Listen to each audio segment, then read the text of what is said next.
to Rinoa Reviews. Hope y'all are having a good Christmas. Started episodes 1 and 2 of the Darkstalkers OVA yesterday. Continuing with the last two here for this review. Good stuff so far, albeit a bit more than a bit wordy and verbose at times. Younger me might have given this a pass. Older me realizes what this is going for. Or has an idea of where at least. We'll see how that pans out for episode 3. Our heroes who helped Anita and Donovan last episode in Meifeng and Hsien-Ko lament water or heat does not affect them, being undead and all. This triggers a flashback to where their mother pushes back a comet that ended up being Pyron, who finds it intriguing, this urge, this will to destroy. Now Morrigan is talking over the usual intro, saying she cast away her tears and beckons to embrace your true form, welcoming, I guess, the viewer to the world of the dark and her kiss. Meow. Episode 3, Pyron Descending. The two sisters see Pyron do the damage he was afflicting at the end of last episode, seeing in the distance Donovan and Anita looking over as well. The latter of whom gets her doll knocked away as people are being pushed back to make room for more hoity-toity people fleeing via boats due to Pyron's attack. More shit humans, more shit kids. Mom tells the kid to toss the doll into the sea, and Anita telekinesis it back to her hands. Donovan making sure no harm comes to the girl after seeing this. Keeping watch over Anita while the sisters watch over them, saying for 2 centuries they've chased this light that Pyron brings. Now we get even more fleshed out flashback of the mother with the girls headed to a nearby palace. Head soldiers summoned him there about the comet. I think they want the light to come and vanquish the dark and then take it for themselves or something, or at least out of commission. Again, it's really very wordy and very vague what they want. They need the mother to destroy the dark that this comet stirs.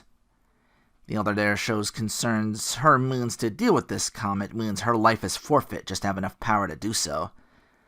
But she foresaw this. 2 girls tearfully want to save her from her own sacrifice when she does so. It uses the same power as the dark itself, so they vow to free their mother. Morrigan taking in some tasteful nude swimming, getting excited. Probably another fight knowing her. Dimitri and his butler see Pyron's fires in the sky are closing around his castle. Morrigan shows and lets him know what she learned about those Weitzel robots. Whenever a civilization reaches its peak, those robots show and lay waste. Harbingers of civilization's end. Dimitri, upset at being targeted by human affairs, has Morrigan tell them, "This is only a delay. I will return to make their agony so much greater for the wait when I rule Demon World." Off she goes to wish him luck. Butler asks, "Why involve yourself in human affairs?" I guess Dimitri took Pyron's appearance as a challenge and accepted. Shot of Talbane whooping some hunter ass with his dragon summon super. As Felicia reads a newspaper about the suns in the sky that Pyron put up. Anyway, Weitzel starts blasting, and Felicia gets to attack them now, almost getting owned in the process till Talbane shows up. Thinking Felicia to be weak, but there's nearby humans as she thinks, "Oh, great, now they're all going to blame me for the robots destroying things while looking for us." Talbane says, "Coexisting with humans is impossible. We must be strong to defend ourselves." And peaces out.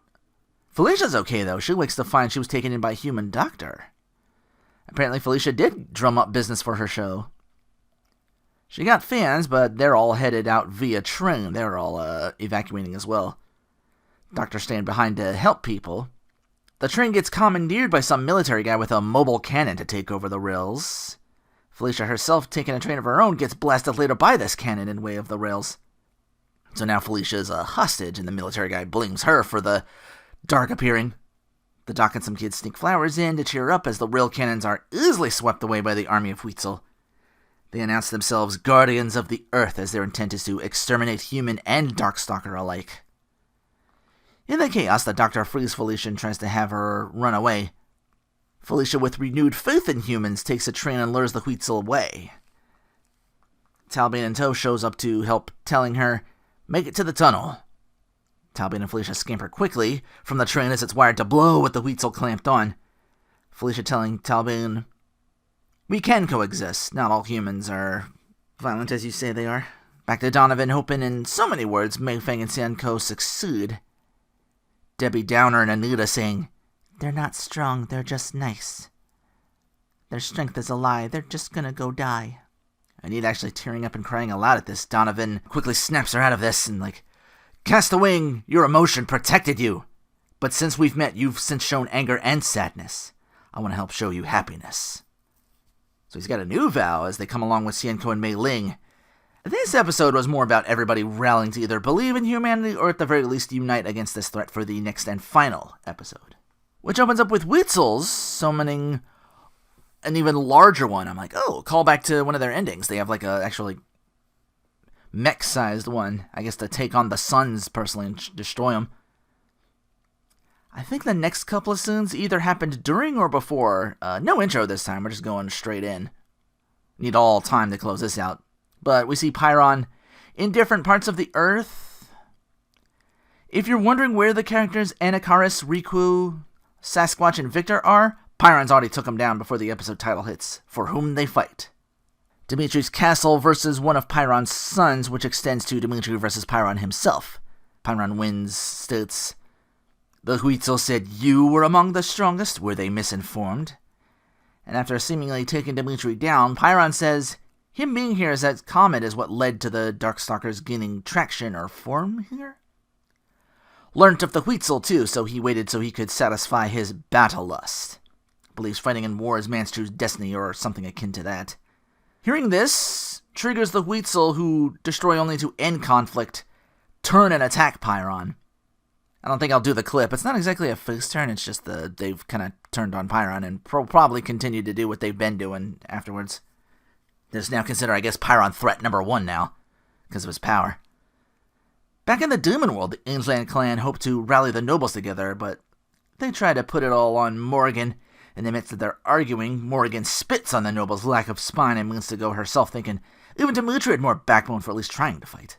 And she is attacked before she can jump in by weird shadow dragons? The same ones that Mei Feng and Hsien-Ko's mom banished in their flashback? Again, really vague, but I guess it's also somehow Pyron's doing. Humans somehow have space lasers now to attack the village where the suns are converging to purge the dark, purge these humans. So wait, they have space lasers but are still God-fearing? That Men in Black 1 scene about people springs to mind on this one. This God-fearing scientist plan to purge everything, conversing with Donovan, who walks between both human and dark, yet they say he'll never be taken in by either side. Why not just destroy them all? And the sisters just decide to bail? I thought they were protecting the humans who hadn't fled yet. Morgan deals with the dragons and finds Dimitri. He feeds on her and allows this. They're trying to couple these two? That's weird. Morgan saying, these humans have a pretense to fight, even in the face of annihilation. Oh, the two sisters left to fight Pyron personally. Okay, that makes sense. But they can't lay a scratch on him. Maybe the scientist got talked down or something, because now Donovan arrives to fight Pyron. No match for him either. Donovan wondering, why do I fight? Getting rocked real hard, shedding about as much blood as he did with him getting stabbed by Bishamon twice. Back in episode 2. Giant Huitzel shows to take on Pyron next, who by now is done with the lack of battle and activates the suns to converge, possibly to exterminate the planet. So Pyron powers up to being the same size as this giant Huitzel, who gets close enough to grab Pyron and try to pull him up but gets torn apart. I'm like, what was your plan? Put him in space? He came from space. Self-destruct afterwards, maybe?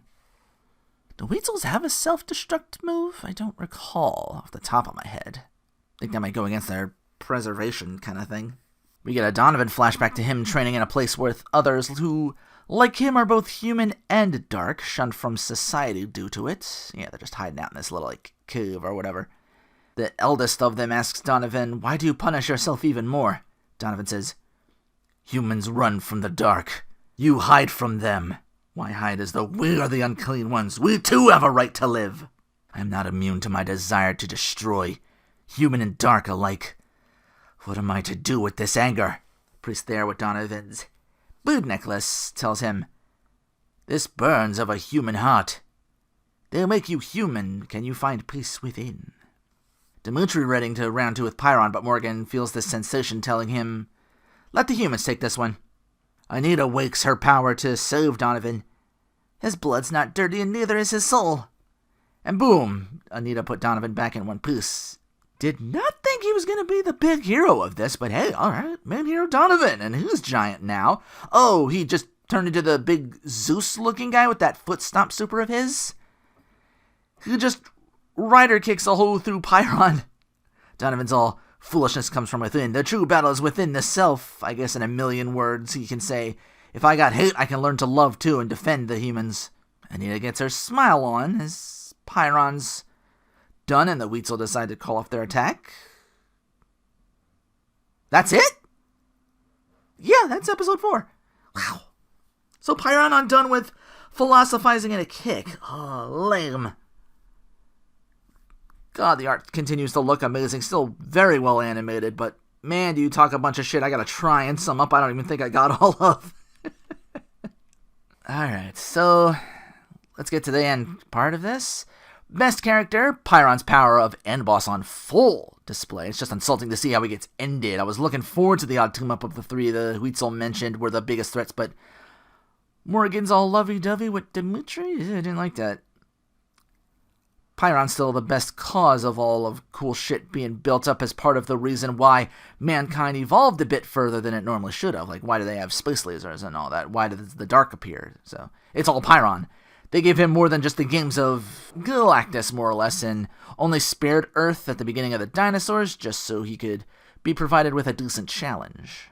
Felicia's the MVP of episode 3 for sure. Dr. Guy who helps her believe can share in that.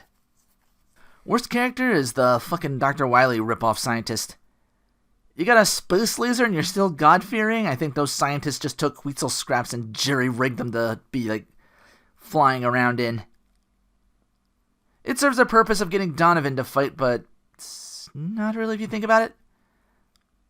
I wonder if this movie came of the time of the third game.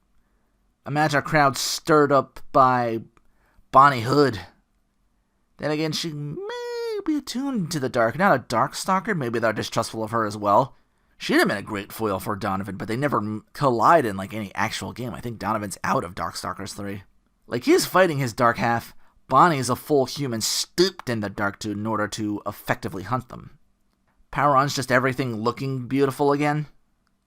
Yeah, not much to say. Just this might be the best animated video game-based thing I've seen in terms of art. All I can really say with the flashbacks and building up of Pyron being this threat to both demon and human realms, it was also neat. But you wasting 4 of the OG cast on a flashback is definitely a power-off. Anacaris might have an issue with the goings-on because he's royalty but attuned more with humans than the Dark itself. He's just an undead pharaoh. He feels himself as an absolute, though, so him facing off against one who also thinks himself a god in Pyron would be a challenge. Maybe it could have been a secondary antagonist that gets taken down and in some ancient hieroglyphics foresees the coming of the Weitzel and the comet that is Pyron both heading to Earth and foretelling its destruction. It's like, I woke to try and defend it, but meh. Rico and Sasquatch, maybe a global warming, global cooling fight. More sea, more land have a rivalry that gets put on hold to aid the heroes. Victor, tragic backstory, could honestly be put on as a heroic sacrifice with a save the good doctor backstory and is threatened by humans till someone shows up to help him, but we already got that with Donovan and Anita. But use them all for more than what you did, is what I'm saying. I don't know, how else could you have explained a way where Victor can grab people with his ass cheeks? Imagine that move in this cartoon. But that will do for Night Warriors Darkstalkers Revenge. Hope you got everything you wanted for Christmas. I, on the other hand, am about to review another stinker for tomorrow in the live-action King of Fighters. So until next time, take care, and I'll give you double! Baby, I'm the trouble man.